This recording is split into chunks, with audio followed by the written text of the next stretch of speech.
کہ ہم حضور صلی اللہ علیہ وسلم کی تعلیمات اس دن بیان کریں گے. اس وقت سے علماء نے یہی بات کی تھی.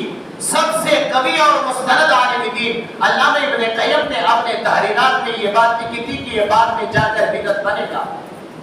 علامہ حجر ابن عسقلانی نے سب سے پہلے یہ بات لکھی تھی کہ یہ بات آگے جا کر بدعت بنے گا. علامہ بدر الدین عینی نے جو علماء احناف کے ایک مضبوط اور قوی اور جلیل القدر عالم ہے، اس نے اپنے بات یہ لکھی تھی کہ یہ بعد میں جا کر بدعت بنے گا.